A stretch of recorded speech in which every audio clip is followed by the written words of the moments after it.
అందరికీ నమస్కారం. Welcome back to my channel. ఈ వీడియోలో మనం ఆంధ్ర భద్రాద్రి అయినటువంటి ఒంటిమిట్ట శ్రీ కోదండ రామాలయం గురించి మనం తెలుసుకుందాం. ఒంటిమిట్ట ఆలయంను ఏకశిలా నగరం అని ఎందుకు అంటారు? ఈ యొక్క దేవతామూర్తులను ఎవరు ప్రతిష్ఠించారు? హనుమంతుడు లేని రాముని విగ్రహం ఉన్న ఏకైక ఆలయం ఇదేనా? ఇలాంటి ఎన్నో ఆసక్తికరమైన విషయాలని మనం ఈ వీడియోలో తెలుసుకుందాం. మీరైతే ప్రెజెంట్ చూస్తున్నది ఒంటిమిట్ట రాముల వారి కళ్యాణం కోసం ఏదైతే ఏర్పాటు చేసినటువంటి కళ్యాణ వేదిక ఉన్నటువంటి ప్రాంతాన్ని నేను ఇప్పుడు మీకు చూపిస్తున్నాను. సో ఈ యొక్క ఆలయం వచ్చేసి మనకు కడప నుంచి 27 కిలోమీటర్ల దూరంలో ఈ యొక్క ఆలయం ఉంది. నవ్యాంధ్ర ఏర్పడిన తర్వాత ఈ యొక్క ఆలయాన్ని ఆంధ్ర భద్రాద్రిగా ప్రభుత్వం గుర్తించింది. భారతదేశంలోని అతిపెద్ద గోపురాలలో గల ఆలయం ఏదైతే ఉంది అంటే ఈ యొక్క కోదండ రామాలయం అని ఫ్రెంచి యాత్రికుడైనటువంటి ట్రావెర్నియర్ 16వ శతాబ్దంలో ఈ యొక్క రామాలయాన్ని సందర్శించి భారతదేశంలోకెల్లా పెద్ద గోపురాలలో ఈ యొక్క రామాలయ గోపురం ఒకటి అని కీర్తించారు.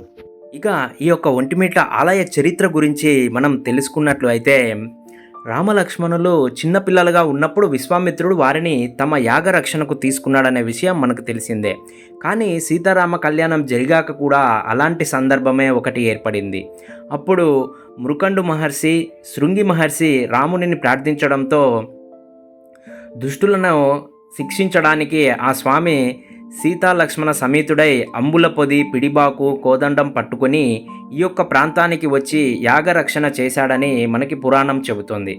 అందుకు ప్రతీకగా ఆ మహర్షులు సీతారామ లక్ష్మణుల విగ్రహాలను ఒకటే శిలపై చెక్కించారని, తర్వాత ఆ యొక్క విగ్రహాలకు ప్రాణప్రతిష్ఠ చేసిన వారు జాంబవంతుడు అని మనకు తెలుస్తోంది.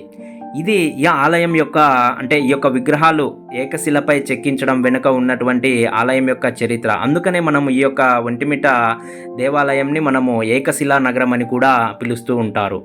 ఈ దేవాలయంలో రామతీర్థం అని ఉంది. సీతాదేవి కోరికమై శ్రీరాముడు రామబాణంతో పాతాళ గంగను పైకి తెచ్చారని మనకు పురాణాలలో తెలుస్తోంది.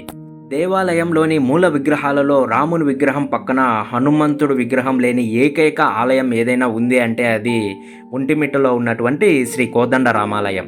శ్రీరామ కలయికకు ముందే ఒంటిమిట్టలో సీతారామ లక్ష్మణులు ఏకశిలా విగ్రహంపై స్థాపించినట్లు మనకు పురాణాల కథలు చెబుతున్నాయి. ఈ యొక్క ఆలయంలో 3 గోపురాల ద్వారాలు ఉన్నాయి. విశాలమైనటువంటి ఆవరణం ఉంది. ఆలయ ముఖద్వారం ఎత్తు దాదాపుగా 160 అడుగుల ఎత్తు ఉంటుంది. 32 స్తంభాలతో రంగమండపం నిర్మించబడి ఉంది.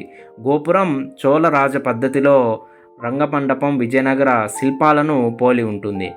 ఈ యొక్క ఆలయ నిర్మాణం దాదాపుగా 3 దశలలో నిర్మించారని మనకు తెలుస్తోంది.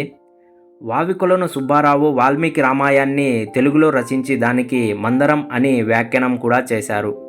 గుడికి ఎదురుగా సంజీవరావ దేవాలయం ఉంది. ఈ దేవాలయం పక్కన రథశాల, రథం ఉన్నాయి.